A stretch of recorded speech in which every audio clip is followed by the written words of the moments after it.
মুখ ফুটে না বললেও বাবারা আমাদের হিরো।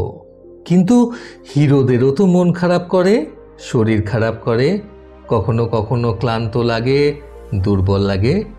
আমাদের প্রত্যেক সন্তানের কর্তব্য সেই সময় আমাদের হিরোর হাতটা শক্ত করে ধরা, একটু ভালোবাসা, একটু যত্ন।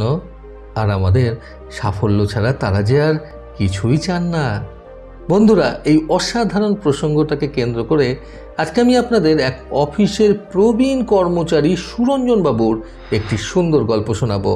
চ্যানেলে নতুন হলে সাবস্ক্রাইব করতে ভুলবেন না এবং অবশ্যই গল্প দুটি ভালো লাগলে একটা লাইক আশা করব।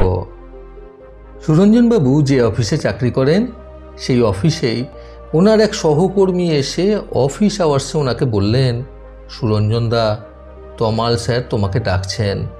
তমাল স্যার হলেন সেই অফিসের বড় কর্তা, অর্থাৎ সকলের বস। সুরঞ্জনবাবু বলে উঠলেন, এই রে, এই ছুটির সময় বস ডাকলেই তো মুশকিল। ভাবলাম তাড়াতাড়ি বেরিয়ে ইলেকট্রিসিটি বিলটা মিটিয়ে বাড়ি যাব, সে গুড়ে বালি। যাই হোক, বসের আদেশে সুরঞ্জনবাবু ছুটলেন বসের রুমের দিকে। গিয়ে তিনি রুমে ঢোকার আগে বললেন, স্যার আসবো? বস বললেন, হ্যাঁ সুরঞ্জন, এসো। আসলে কিছু সিরিয়াস কথা ছিল তোমার সঙ্গে। সুরঞ্জনবাবু বললেন, হ্যাঁ স্যার বলুন। তমালবাবু বললেন, দেখো, আমাদের কোম্পানির কাজ আর স্ট্যান্ডার্ডের সঙ্গে কোপ আপ করতে গেলে একদম মডার্ন টেকনোলজিগুলো জানা খুব দরকার হয়ে পড়েছে এখন। আগে ব্যাপারটা অন্যরকম ছিল, কিন্তু এখন অনেক ফ্রেশ ছেলেমেয়েরাও আমাদের কোম্পানিতে চাকরির চেষ্টা করছে। বুঝতেই পারছো তো কেন বলছি। কম্পিটিশনটা এখন অনেক টাফ হয়ে গেছে, আর সেটার সঙ্গে তুমি বোধহয় খুব একটা মানিয়ে নিতে পারছো না। কুণাল, শুভেন্দু, নির্মাল্য, অনামিকারা কিন্তু তোমার থেকে কম সময়ে অনেক বেশি টার্গেট অ্যাচিভ করছে। তাই বলছিলাম কি সুরঞ্জন ভাই, তুমি একটা অপশান বি খুঁজতে শুরু করো। আই এম সরি, কিন্তু দুদিন পরে হলেও এটা তোমাকে বলতেই হতো, তাই দেরি না করে আজই বলে ফেললাম। এই কথাগুলো শুনে সুরঞ্জনবাবু অবাক হয়ে গেলেন এবং বললেন, কিন্তু স্যার, আমি তো যথাসাধ্য চেষ্টা করছি। আর তাছাড়া এইভাবে বললে আমার সংসার, ছেলে মেয়ের কী হবে স্যার? ওরা এখনো ছোট, পড়াশোনা করছে। এই মুহূর্তে কাজ কোথা থেকে? সুরঞ্জনবাবুর এই কথা শেষ করতে না করতেই বস বলে উঠলেন, আমি বুঝতে পারছি সুরঞ্জন, আমিও একজন বাবা, কিন্তু আমারও তো কিছু করার নেই বলো। আমাকেও তো আমার কর্মক্ষেত্রটাকে আগে ঠিক রাখতে হবে। তোমার হাতে এখনও 2 মাস সময় আমি দিচ্ছি, দেখো কিছু একটা চেষ্টা করে। অল দ্য বেস্ট, তুমি এখন আসতে পারো। এই কথাগুলো শুনে সুরঞ্জনবাবু আর কিছু না বলে বসের ঘর থেকে বেরিয়ে চলে আসলেন। তারপর অফিস ছুটি হয়ে যাওয়ায় অফিস থেকে বেরিয়ে পড়লেন সবার সাথে প্রতিদিনকার মতো। অফিস থেকে বেরিয়ে ওনার আরও এক সহকর্মী ওনাকে বললেন, সুরঞ্জন দা, চলুন, মেট্রোয় যাবেন তো? সুরঞ্জনবাবু তখন হতাশ হয়ে বললেন, না শুভেন্দু, আজ ট্রেনেই যাব ভাবছি, তোমরা এগো। ওনার সহকর্মী তখন বললেন, স্টেশন তো অনেক দূর দাদা, এখন অটো পাবেন না। সুরঞ্জনবাবু আবারও বললেন, হেঁটেই যাব, অসুবিধা হবে না। অটো ভাড়াও তো এখন 20 টাকা লাগবে, মেট্রোর থেকে ট্রেনের খরচ কম। এইভাবে আনমনে অনেকগুলো বাড়তি হিসেব এক মুহূর্তের মধ্যেই ধাওয়া করতে শুরু করলো বছর 49-এর সুরঞ্জনবাবুকে। মাস 2 আগে পায়ে বড় অপারেশন করতে হয়েছিল ওনার। বেশি হাঁটাচলা করলে এখনও ব্যথাটা মোচড় দিয়ে ওঠে, কিন্তু আজ যে অন্য কোথাও তীব্র ব্যথা হচ্ছে সুরঞ্জনবাবুর। বুকের বাঁ দিকটা চিনচিন করতে শুরু করেছে। সংসারটা যে একেবারে ভেসে যাবে এবার। এত খরচ কি করে সামলাবেন তিনি? পরন্ত সূর্য মাথায় নিয়ে মন্থর বেগে হাঁটছেন সুরঞ্জনবাবু। ভিড় ঠেলে এগিয়ে যাওয়ার ক্ষমতা ক্রমশ শেষ হয়ে আসছে যেন ওনার। অনেকক্ষণ হাঁটার পর ট্রেনের অ্যানাউন্সমেন্টের শব্দ শুনে ঘোর কাটল। স্টেশনে চলে এসেছেন তিনি। ততক্ষণে সন্ধ্যা গড়িয়ে গেছে। ট্রেন ঢুকলো প্ল্যাটফর্মে। কামরাগুলো বেশ ফাঁকা। একটা সিটে গিয়ে ধপ করে বসে পড়লেন সুরঞ্জনবাবু। মাথাটা ঝিমঝিম করছে, ক্লান্তি নেমে আসছে 2 চোখে, পায়ের ব্যথাটাও যেন আস্তে আস্তে বাড়ছে। এমন সময় ফোনটা বেজে উঠল। হ্যালো বাবু, মা বলছে, আমার চোখের ড্রপটা আর কোমরে ব্যথার ওষুধটা একটু নিয়ে আসিস বাবা, 2 দিন হলো শেষ হয়ে গেছে। সুরঞ্জনবাবু ধীর কণ্ঠে বললেন, আচ্ছা মা, দেখছি আমি ফেরার পথে। তিন্নি আর টুবাই বাড়ি ফিরেছে? তিন্নি হলো সুরঞ্জনবাবুর মেয়ে এবং টুবাই হলো ছেলে। সুরঞ্জনবাবুর মা বললেন, তিন্নি দিদি ভাই এখনো ফেরেনি, টুবাই দাদু ভাই তোর সাথে কথা বলবে বলছে, এই নে। হ্যালো বাপি, আমার ফোনটা রিচার্জ করে দাও না। কেন টুবাই? দিদিভাই ফিরলেই তো তুমি কিছুক্ষণের জন্য ওর ফোনটা পাবে। টুবাই ফোনের ওই পাশ থেকে বলল, আমার এখনই দরকার বাপি, ক্লাস 10 হয়ে গেল, এখনও নিজের ফোনে ইন্টারনেট কানেকশন থাকবে না, দরকার হলেও না। এই সব শুনে সুরঞ্জনবাবুর মাথার ব্যথাটা তখন আরও বেড়েছে। একবার ভাবলেন ধমক দিয়ে দেবেন টুবাইকে, বলবেন এত চাহিদা উনি মেটাতে পারবেন না। তারপরেই মনে পড়ল সকালে অফিসের সবাই বলা বলি করছিল যে আজ নাকি ফাদার্স ডে। ছোট্ট ছেলেটার বাবা হয়ে তিনি এইটুকু দিতে পারবেন না ওকে? এইসব ভেবে তিনি বললেন, ঠিক আছে টুবাই, আমি দেখছি। মাথাটা তীব্র যন্ত্রণা হওয়ায় ভীষণ শান্ত স্বরে বললেন সুরঞ্জনবাবু।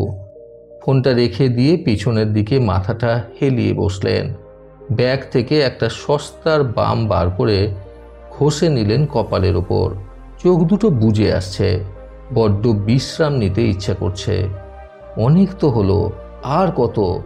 দূর থেকে কোনো এক ট্রেনের তীক্ষ্ণ হুইসেল ভেসে আসছে, খুব সম্ভবত পাশের লাইন দিয়েই যাবে। প্রচণ্ড গতিবেগ। এ জীবনের ইঁদুর দৌড়ে গতিবেগ ধরে রাখতে পারেননি বলে আজ তার নাম চলে গেছে বাতিলের খাতায়। তাহলে সেই গতিবেগই না হয় হোক মুক্তির উপায়। ক্রমশ কাছে আসতে থাকা সেই তীক্ষ্ণ হুইসেল অনুসরণ করতে থাকে সুরঞ্জনবাবুর কান। পরক্ষণে আবারও ভাবলেন, না না, বাড়ির ইএমআই, মায়ের চোখের অপারেশন, তিন্নির একটা চাকরি, টুবাইয়ের টিউশন ফিজ সব বাকি আছে। বলতে বলতেই ধরফর করে উঠে বসলেন সুরঞ্জনবাবু। আবার ভাবলেন, আমার স্ত্রী তনয়াকে একটা শাড়িও কিনে দেওয়া হয় না অনেক দিন। বাইরে বৃষ্টি নেমেছে।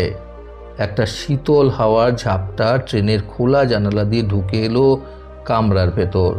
তার সঙ্গে সঙ্গেই ফোনটা বেজে উঠল। তিন্নির ফোন। মেয়েটা এখনো বাড়ি ফিরেনি।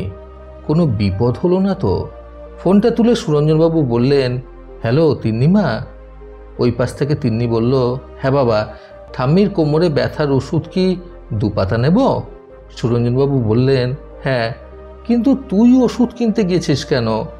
তিন্নি তখন বলল, সব কেনা হয়ে গেছে, শুধু এটাই বাকি ছিল।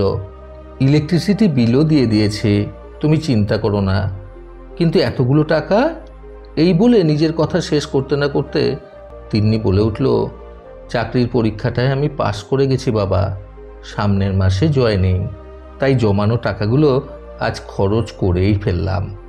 এরপর থেকে এগুলোর দায়িত্ব আমিই নেব, তোমাকে আর এত পরিশ্রম করতে দেব না আমি বাবা। সুরঞ্জনবাবু কাঁদো কাঁদো গলায় বলে উঠলেন, কি বলছিস মা? তিন্নি বলে উঠল, এতেই এত অবাক হয়ে না বাবা, জানো তোমার পাজি ছেলেটা বলেছে আজ ইন্টারনেট দেখে তোমার প্রিয় কেক বানাবে ফাদার্স ডে উপলক্ষে। তুমি শুধু আজ বাড়ি এসো, অনেক সারপ্রাইজ বাকি আছে। এই বলে ফোনটা রেখে দিল তিন্নি। সঙ্গে সঙ্গে সুরঞ্জনবাবুর ফোনে আরেকটা মেসেজ ঢুকলো, টুবাইয়ের মেসেজ। সেখানে লেখা রয়েছে, হ্যাপি ফাদার্স ডে পাপি, সঙ্গে একটা চকলেট কেকের ছবি আর 7 বছর আগে তোলা ওদের একটা ফ্যামিলি ফটো। সবার মুখে তখন কত হাসি, চোখে কত স্বপ্ন। এই হাসিগুলো ধরে রাখার, এই স্বপ্নগুলো পূরণ করার দায়িত্ব নিয়েছিলেন সুরঞ্জনবাবু। এরপর তিনি ভাবলেন, না না, আজ আমি পিছিয়ে আসতে পারি না। আমি হেরে গেলে ওদের কি হবে? আমি ওদের বাবা, বাবারা কখনো হারে না, কখনো না। বসের নাম্বারে কাঁপা কাঁপা হাতে ডায়াল করলেন সুরঞ্জনবাবু। বস ফোনটা ধরতে উনি বললেন, হ্যালো স্যার, বলছি এই 2 মাসে আমি যদি ইমপ্রুভ করতে পারি, মানে সবার সঙ্গে কম্পিটিশন করে জিততে পারি, তাহলে? বস বললেন, তাহলে you are always welcome Suranjan. সুরঞ্জনবাবু আনন্দের সাথে বললেন, থ্যাংক ইউ স্যার, যেটুকু জানি না আমি শিখে নেব স্যার, একটু সময় দিন। বস তখন বললেন, that's the spirit. By the way, congratulation, তোমার মেয়ে আমার চেয়েও উপরের পোস্টে চাকরি পেয়েছে তো।